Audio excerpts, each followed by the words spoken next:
Okay, welcome everybody to today's webinar, the top tips for developing a work breakdown structure. This is the 5th webinar in our lunchtime lightbulb series. We're now halfway through this first series and we're so pleased to have you along. You might have noticed this particular webinar is more related to project management and is a popular project management topic, but HR professionals will be experiencing more and more project work now and in the future, so this will be a very handy little topic for everyone. It's especially useful if you are new to projects and the work breakdown structure. We have some newcomers this week who haven't joined us before. Welcome, we're so pleased to have you along, and we obviously have some of our weekly attendees. It's great to see you back again. For those of you who don't know me, my name is Sarah Sibel, and I'll be joined as usual today by Michael Meir, Director and Lecturer here at Cal. Welcome, Michael. Hello, Sarah. Hello, everybody. Now, before we get started, just a couple of housekeeping items to run through very quickly. This webinar will run for approximately 30 or 40 minutes, depending on your questions. I will open up the second half to your questions, so if at any time during Michael's presentation, during the next 20 or so minutes, you do have a question that you would like to ask, please jot it down in your questions tab on your dashboard there. Down towards the bottom of your dashboard you'll see a questions tab. Type them in there so that I can read them out and have Michael answer them for everybody to hear. This webinar and the presentation will also be available for you this afternoon. I will send you the link to our brand new Cal YouTube channel, which is very exciting, as well as the PowerPoint slides that you can keep. So here's what I understand, Michael. Technically, the work breakdown structure, or the WBS as it's often shortened to, refers to a portion of a total project management plan that is used by the project management team to organise a project into manageable objectives and to create a blueprint by which the steps leading to the completion of a project are obtained. In very simple terms, the work breakdown structure can be thought of as an outline or map of the project, and like an outline, it becomes more detailed under each subheading or work package. Your entire project is defined by the work breakdown structure, with the work packages fitting together at the completion of the project to complete the whole, which means it's got to be right. Developing the work breakdown structure is critical to project success and is an essential first step in the project planning phase. The WBS relates to scope definition in that it helps characterize the total scope of the project, leading to a successful end product. It also helps to verify a common team understanding during project management, and Michael, that's why we're here, so that we can learn how to do it properly. Take a breath. How's that sound? Well, sure. Look, I think we can go home now. You've summed it all up. Thank you all for coming. I don't know that we can add a lot more now. All right, that's silly, Michael. What are we going to run through today? All right. Well, today we'll cover off, and look, we have to bear in mind that we've only got a half an hour, and this is a big topic. So what is a work breakdown structure? When should we develop one? How to develop one? How to use it? And, of course, your questions answered. Excellent. As always, Michael, you've given us a very full agenda, but I am going to take a couple of seconds here to run a quick poll. So do bear with me. You will see on your screen in just a couple of seconds the question, have you ever used a WBS in your current or previous role? With the answers yes, no, I've never been in a position to, no, but I think we should have. So when you're ready, just pop in the most appropriate answer for you, and we can let Michael know who we've got in the room today. Almost everybody has voted. Just give a couple more seconds here. All right, that's about everybody. And a bit of a mix. We've got never been in a position to. We've got 25% of people are saying yes.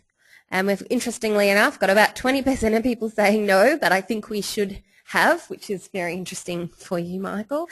And a few people have also said no. We're almost there. So we've got a lot of people who've never done one before, Michael, which will be interesting for you. You better make this an interesting webinar for them so that they feel inspired to go and create their own work breakdown structure. All right, thank you, everybody. Just close this. Excellent. So let's get started, Michael. Let us go through now what is the work breakdown structure. Sarah, the 15% who thought they should have used one is actually fairly accurate. But sadly, as people will know, many projects get underway on a hope and a prayer rather than a lot of detailed planning up front. But now, what does a work breakdown structure do? As you've suggested very rightly, it shows what's to be done in a project. In fact, the WBS really is the project's to-do list. It lists the project outputs and their associated activities and tasks, and they're usually depicted in a hierarchical breakdown form to show what's to be done. It takes each output or deliverable and shows them in sequence from general to specific, and it shows tasks and activities required to produce the outcomes that a project is there to achieve, and it tends to show them in sequence. Now, I think we've got coming up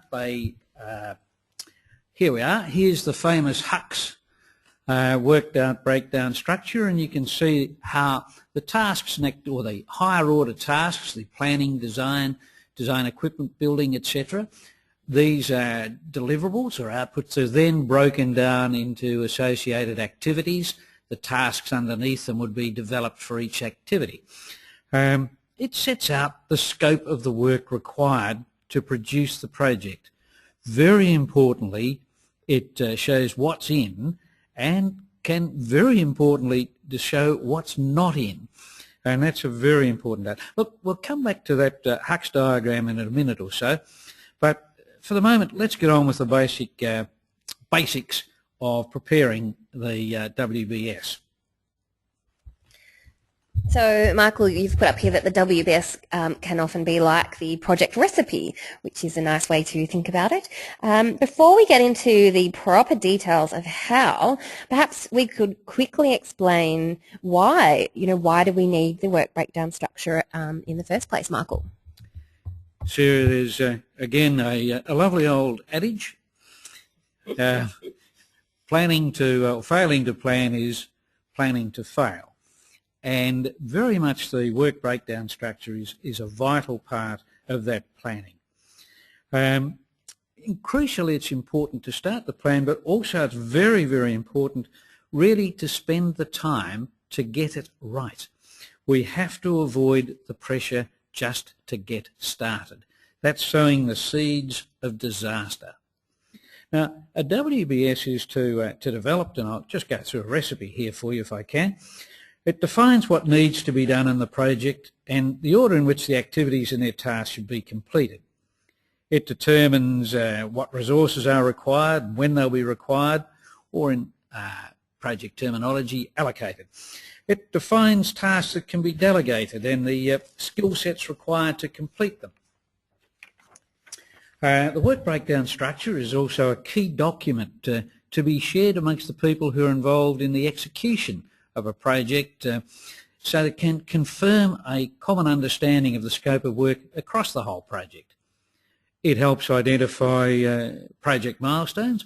It helps us prepare a Gantt chart. It assists in budget estimation, and finally it also helps identify project risks by identifying areas of uncertainty. Also, it's a very useful document to present to sponsors and steering committees to clarify planning estimates and work required. Well, all of that information in such a tiny little document, obviously it's quite powerful. Now, Michael, from my very limited project management experience, I do know that the order of steps and the documents is very important. So when should a WBS be developed? Sarah, usually right at the start, early as possible if you can, right at that concept, very early planning, the initial phase in there. However, it can be created at any time throughout the project, particularly when outputs need clarification, and of course it can be further developed and refined during the planning process itself. Now, before you start to develop a work breakdown structure, of course, look, you really need to have a very clear understanding and outline of the project and its intended outcomes. Hopefully you'll get this from a project brief or charter, and with this then you can list down the project deliverables. You'll also need a very well developed and profound understanding of the project and what it's supposed to achieve. It also helps if you have some knowledge and experience in project management processes and methods.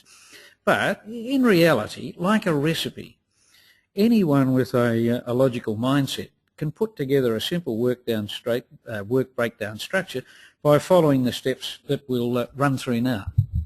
Excellent. Michael, we will get into the nitty-gritty now and look at the steps in developing the work breakdown structure. I hope everybody has their pens and paper ready.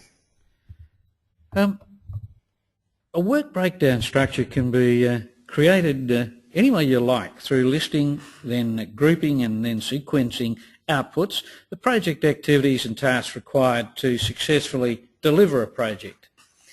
It can involve a lot of people depending on the level of detail required. Seldom is it a one-person job. Often a work breakdown structure develop what's called a top-down technique, starting with the project outcomes, those higher order tasks, deliverables, and then breaking these down into activities that need to be completed in order to produce each output. And then these activities are then broken down and sequenced into smaller specific tasks and sequence. So let's have a look at the planning levels. There's that higher level, level 1, the higher order tasks, the output tasks. Level 2, which are the activity tasks, and level 2 lists the activities, and then level 3 lists the tasks and activities to achieve the activities. I stumbled over that, Miss Sarah. Now, well, Michael, if you're confused, imagine how I feel. No, I'm not confused. I just stumbled.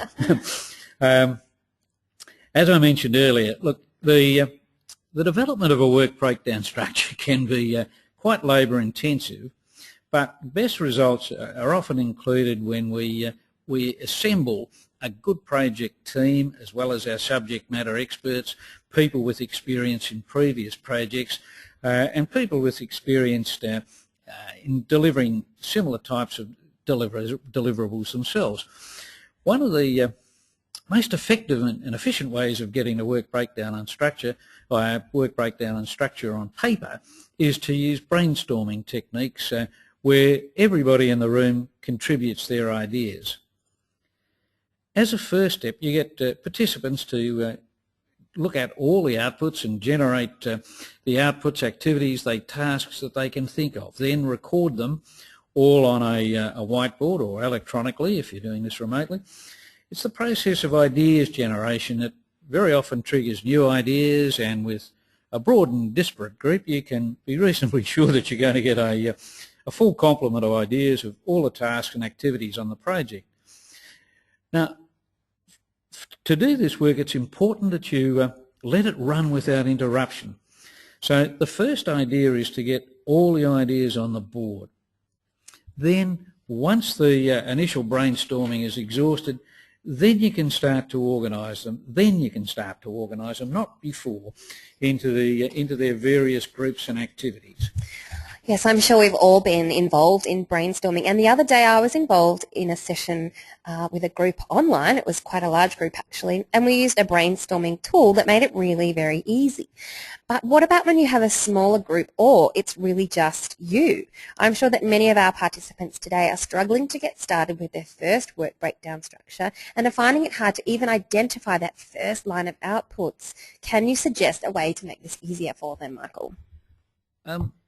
Sarah, another useful approach for a small team, or if you're doing it by yourself, is to use mind mapping software and or basic common or garden sticky notes.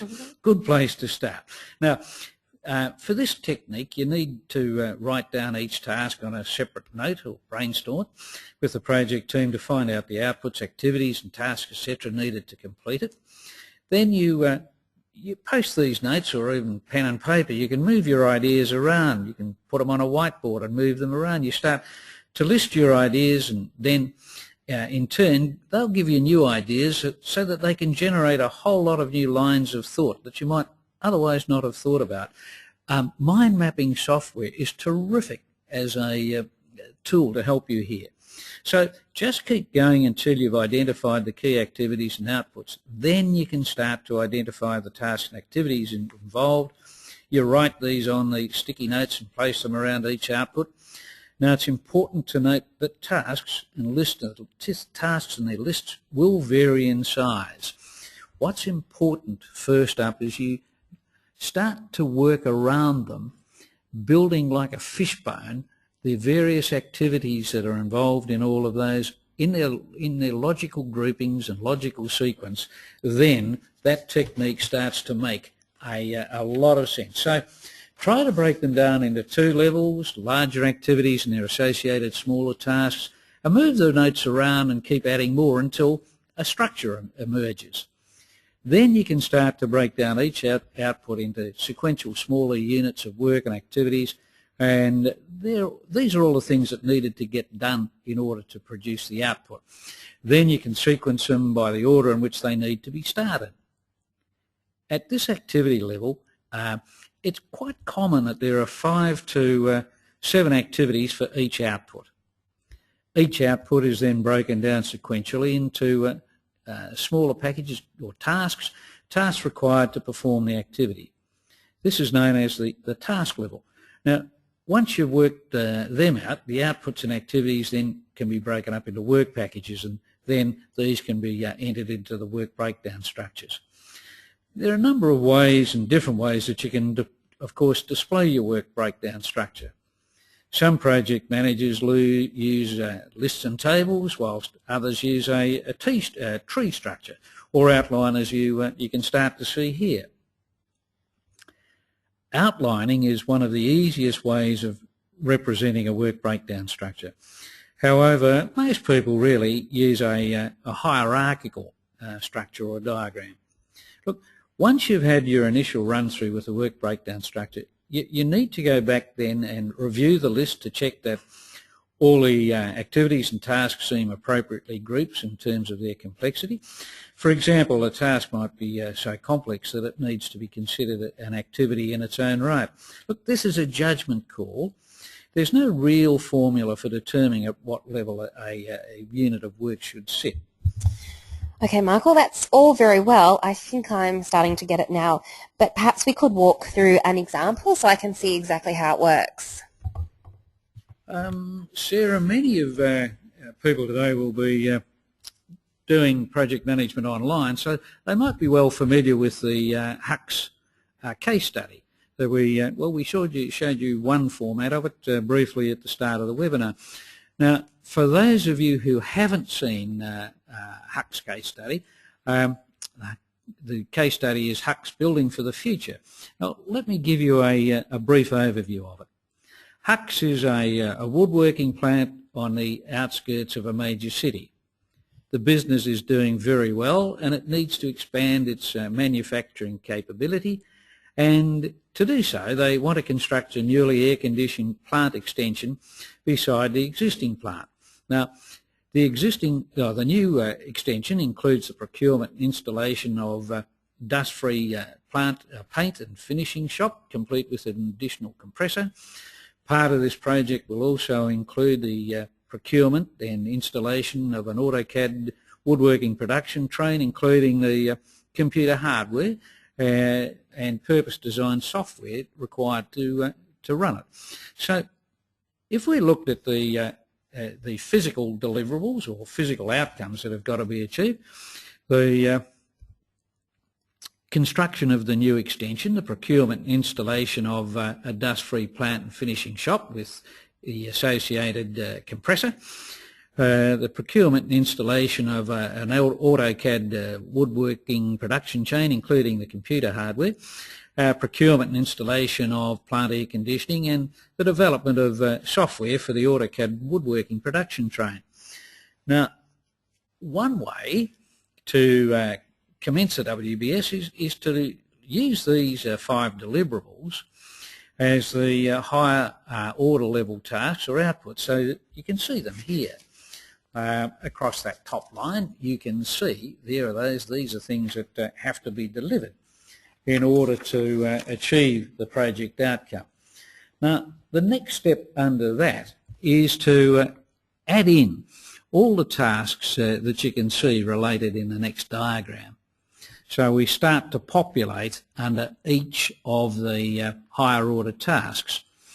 Note that these are not necessarily complete, because remember, under here we still haven't broken down these activity packages into their associated and tasks and activities. So this 13 items that you can see there in terms of activities can be do have an associated possible 61 tasks associated with them. So I can see that that's starting to make sense. So what you're saying is the end result would be the expansion of manufacturing, but in order to get there, you've got those 9 or 10 or 13 steps in order to get there, which seems to be making sense. This seems quite lengthy and detailed, Michael. You're saying this isn't even finished yet, and it's already almost running over our page. Is there another way to do this? Yes, there is, Sarah, and it's commonly in a form of a matrix. So if we look at that, there it's set out literally as we would expect with a matrix. The higher order tasks are listed across the top, and then their associated activities are listed sequentially below them. Okay, this is also making more sense. It's less pretty to look at, but I guess that's not the most important detail, I suppose. Surprisingly, Sarah, in the execution of projects, prettiness isn't a priority. Oh, come on, it definitely should be. So, Michael, is there another way that you can show the WBS? Look, Sarah, there's an infinite variety of it, and here's another one. This is the same thing, but it's looked at again, different form of it. It's in its higher order tasks. It's that you'll see up there. It's really gone through the activities that are required to deliver the project. So we see up the top, it's running through right through from the planning stage in there to the project closure, and it's taken it from start right through till the end, following a little bit of the implementation side of things. Mm-hmm. Well, that's fine. I can definitely see how that works. But how do I know how to determine the size of each activity? I mean, this can get quite confusing. I can either end up with way too much detail or not enough detail. How do I know? Oh, $64 question there, sir. And look, frankly, it's one that project managers very frequently struggle with. When deciding how specific and or detailed to make your work packages, remember you must be a bit careful not to go into too much detail, as this frankly can lead to you end up micromanaging the thing, and this can slow the process down. On the other hand, work packages whose details are too broad or too large become impossible for a project manager to really be on top of accurately. So a tool in here is decomposition.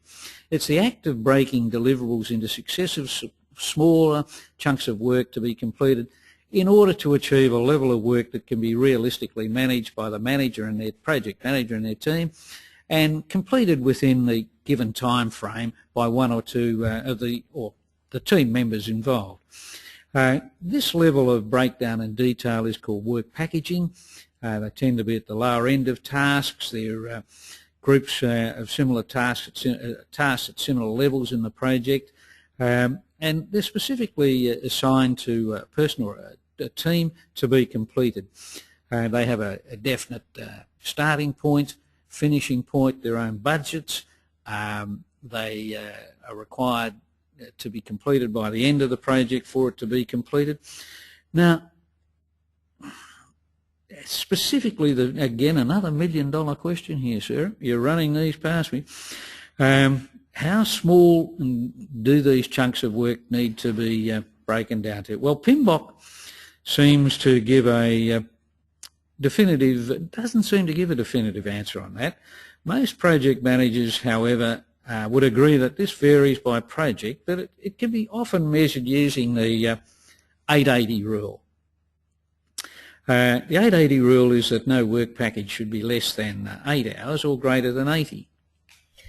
Well, that's really starting to make sense. So that's giving a really definitive kind of, 8 hours, an 80-hour rule, which is quite handy.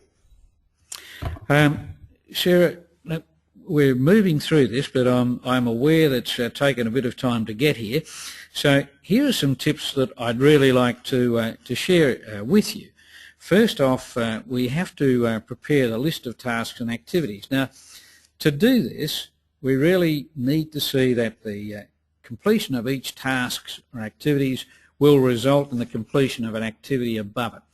We need to check that the completion of each group of activities will result in the completion of the output above. For example, finishing all the tasks and activities that belong to the output will mean that the output itself will be completed. And we might have to move some of these around as necessary. Finally, give each item on the list a unique identifier to be used as a reference, and this is also very important for budgeting. Activities and tasks should be written also in the present tense using action verbs, for example, assemble team, develop model, sign lease. So to sum it up, when creating a work breakdown structure, it's important to consider these factors: the complexity of the project, the level of information captured by the charter and hopefully the detail, including what's in and what's out, the accuracy of the budget estimates, how precise do they have to be, what order of magnitude are they, is it plus or minus, the extent of quality definitions and quality requirements of the scope, the amount of management, supervision and or autonomy that's required to execute the task, the degree of risk involved in the project tasks, and the risk profile of interested stakeholders, the extent of any contractual performance obligations, the required levels of management and control, and of course the level of the prescriptive detail required. Excellent, Michael. I'm also aware of time and we are about to open the floor up to questions. So if you've jotted something down, do make sure you pop it in your questions tab. But Michael, now that we've developed it and we know how to develop it, how do we use the work breakdown structure? Aha, Miss Sarah, now down to the real stake of all of this. Okay, look, resource allocation. It can be used to determine the resources, time, money, materials, people, etc., required for each activity and task. From here you then can start to develop your budget. Because a WBS requires you and your project team to account for everything you'll be creating, you can start to create a very accurate cost estimates of what you'll need to required in completing the project. This process of building the budget from scratch is often called bottom-up budgeting. It's often important to factor in or include, and I might say here it's important to remember this, factor in and include provision for management expenses or above-the-line expenses, including the managerial cost of overseeing and supporting the project. As a guide, above-the-line costs might be added at up to 15% of the project team's time. It's also very advisable to include an allowance for contingencies. A good guide is around 10%, but frankly that varies according to the complexity of the project and marketplace conditions.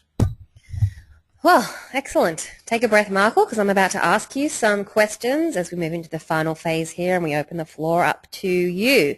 Simple one to start with, Michael. Does every project need a WBS? Sarah, I would say yes, and my reason for that is I'll go right back. Failing to plan is very equivalent to planning to fail. Even with a recipe, no matter how good you are as a master chef, you still need to have very good grounding in what you want to do and the process to do it. So I'd suggest yes, a very well required task. Okay, the next question is it okay to allocate hours and cost beside your WBS? And secondly, how important is it to stick to the 880 rule? Two parts to that question. Yes, very much you can allocate both time, resources and completion rates, etc. In your WBS, but you're probably going to do that in your Gantt chart. Is an easier place to manage it. Now the second one, the 880 rule, look, it's not mandatory, it's a guide, it's a practice guide.